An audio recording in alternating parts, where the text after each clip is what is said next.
Hello, everyone. I'm going to recap chapters 6 and 7 of R.L. Stein's Goosebumps, The Abominable Snowman of Pasadena, and then I will be reading chapters 8, 9, and 10. So in chapter 6 and 7, they're already in Alaska and they have their tour guide, Arthur. Arthur is telling them, why would y'all come over here to take pictures of the abominable snowman? Because he does believe that he exists. And the stories he's heard have not been good. There was a group of people that went to look for him, and they never came back. And that's what he was telling them. And Nicole doesn't believe in it, neither does the dad, but um, Jordan does. So he was like, well, what happened to them? He said, well, they just never came back. So they believe that the abominable snowman got them.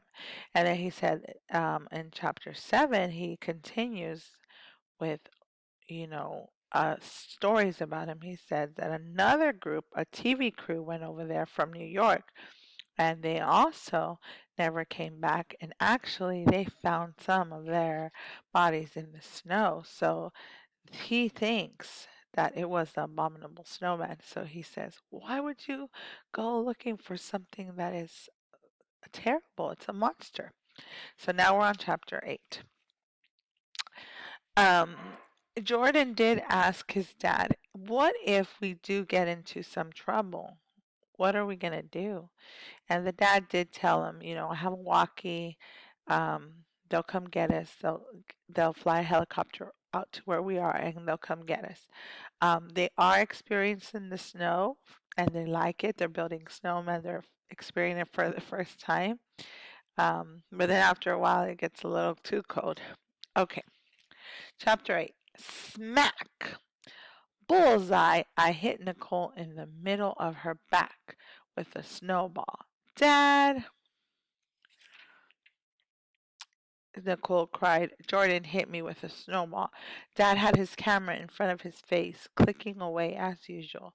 Good for you, Nicole, he said absently. Nicole rolled her eyes, then ripped off my ski cap. She stuffed it with snow and smushed it on the top of my head. Snow trickled down my face. The cold burned my skin. At first, I thought snow was cool. I could mush it up in my hand to make snowballs. I fall down and without getting hurt, but on my tongue and let it melt into water. But I was beginning to feel this cold. My toes and fingers were getting numb. We had already walked 2 miles out of town. When I looked back, I couldn't see it. I could only see snow and sky. Only 8 more miles to the cabins, I thought, wiggling my fingers inside my mittens. 8 more miles. It was going to take forever. And all around us, nothing but snow, miles and miles of it. Dad and Arthur trudged beside a dog sled. Arthur had brought along 4 Alaskan huskies, Binko, Rocky, Tintin, and Nicole's favorite, Lars. They pulled Dad's big trunk and the other supplies in a long, narrow sled. Nicole and I each carried a backpack filled with emergency food and other supplies, just in case, Dad said. Oh, and the other one, author said, why did you bring such a big suitcase to the dad? And he said, well, I have a lot of photography stuff. And so the dogs and the dogs carried all their suitcases and they had to walk. In case of what, I wondered? In case we get lost, in case the dogs run away with the sled, in case the abominable snowman captures us. Dad snapped pictures of the dogs, of us, of Arthur, of the snow. Nicole threw herself backwards into a snowdrift like an angel. She cried, waving her arms up and down. She jumped up and we checked out the snow angel. Cool! I admitted. I lay on my back to make one too. When Nicole came closer to inspect it, I whooped her with a snowball. Hey, she cried. I'm gonna get you for that. I leaped up and darted away. The deep snow crunched under my shoes. Nicole ran after me. We raced ahead of the dog sled. Be careful, kids, Dad called after us. Stay out of trouble. I stumbled in the snow and Nicole pounced on me. I wiggled free and bolted away. What kind of trouble could we get into? I thought as my feet crunched along. There's nothing but snow for miles around. We couldn't even get lost out here. I turned around and ran backwards, waving at Nicole. Try and catch me, Miss Factoid. I teased her. Name calling is so immature, she yelled, chasing after me. Then she stopped and pointed behind me. Jordan, look out! Hey, I'm not falling for that old trick, I called back. I skipped backwards through the snow. I didn't want to take my eyes off her, in case she planned to belt me with a snowball. Jordan, I mean it! She screamed, Stop! Okay, what do you think is going on? Do you think Nicole, his sister, is playing a trick on him? Or do you think there is something that he needs to worry about? They're having a good time with the snowballs and the snow, making snow angels. But is Nicole really telling him something or is she playing? Hmm. Chapter 9. Let's find out. Thud! I landed hard on my back in a pile of snow. Ah! I grunted and stunned. I shrugged to catch my breath. Then I stared around me. I had fallen down some kind of deep crevice. I sat shivering in a pile of snow, surrounded by narrow cliffs of bullish ice and rock. I stood and looked up. The opening of the crevice was at least 20 feet above me. Frantically, I clutched at the icy walls. I grabbed onto the jolting rock and fumbled for a foothold, hopping, hoping to climb out.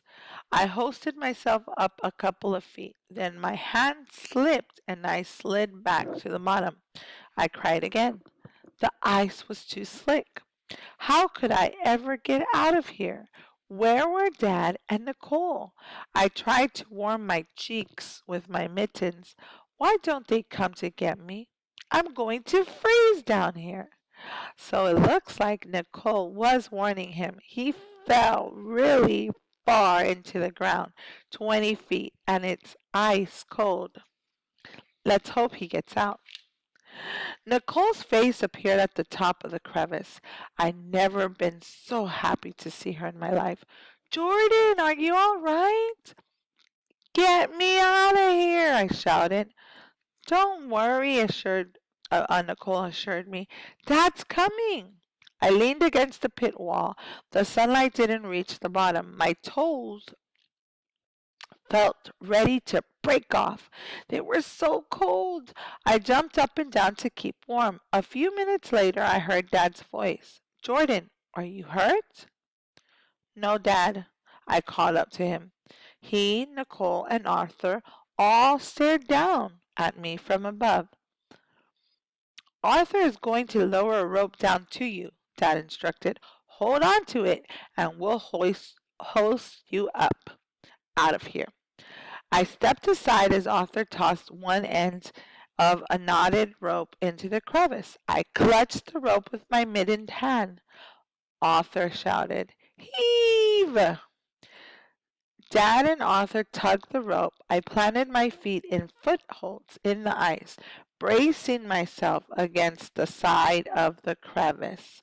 The rope slid out of my hands. I clutched it tighter. Hold on, Jordan, Dad called. They pulled again. My arms felt as if they were going to be yanked out of their sockets. Ow! I cried. Careful! Slowly they hoisted me up to the top of the crevice. I wasn't much help. My feet kept slipping on the icy walls. Dad and Arthur each took one of my hands and dragged me out of the pit. I lay on the snow trying to catch my breath. Dad tested my arms and legs for sprains and breaks. You sure you're all right? He asked. I nodded. It was a mis- it was a mistake to haul kids along, said Arthur grumbled. The snow is not as solid as it looks, you know. If we hadn't seen you fall, we never would have found you. We've got to be more careful, Dad agreed. I want you both to stick close to the sled. He leaned over the side of the crevice and snapped a picture. I stood up and brushed off the snow from the seat of my pants. I'll be careful from now on, I promised. Good, Dad said. We'd better push on, Arthur said. We started walking again across the snow. I gave Nicole a shove once in a while, and she shoved me back. But we were quieter now. Neither of us wanted to end up frozen to death at the bottom of a snow hole. Dad snapped away as we walked. How much further to the cabin? He asked Arthur. Another couple miles, Arthur replied. He pointed to a steep mountain of snow in the distance. See the snow rise about 10 miles off? That's where the monster was last spotted. The abominable snowman had been seen by the snow rise, I thought. Where was he now? Could he be could he see us coming? Was he hiding somewhere watching us? I kept my eyes on the snow rise as we walked. It seemed to grow bigger as we came closer to it. The snow rise was dotted with pine trees and boulders. After about an hour, a tiny brown speck appeared a mile or so away. That's the abandoned musher's cabin where we'll stop for the night, Dad explained. He rubbed his gloves together and added, it sure will be nice to sit by a roaring fire. I clapped my minutes together to keep the blood flowing from my hands. I can't wait. I agreed. It must be minus 2,000 degrees out here. Actually, it's about minus 10, Nicole stated. At least that's the average temperature for these areas at this time of year. Thank you, weather girl, I joked. And now for sports, Arthur. Arthur frowned into his beard. I guess he didn't get the joke. He fell behind us a little to check back on the sled. Dad turned around to snap Arthur's picture. When we get to the musher's cabin, I'll take a few more scenery photos, Dad said as he changed his film. Maybe I'll photograph the cabin too. Then we'll all turn in. We have a big day tomorrow. By the time we reached the cabin, it was almost 8 o'clock at night. Took us long to get there, Arthur grumbled. We left town after lunch. It should have taken us about 5 hours.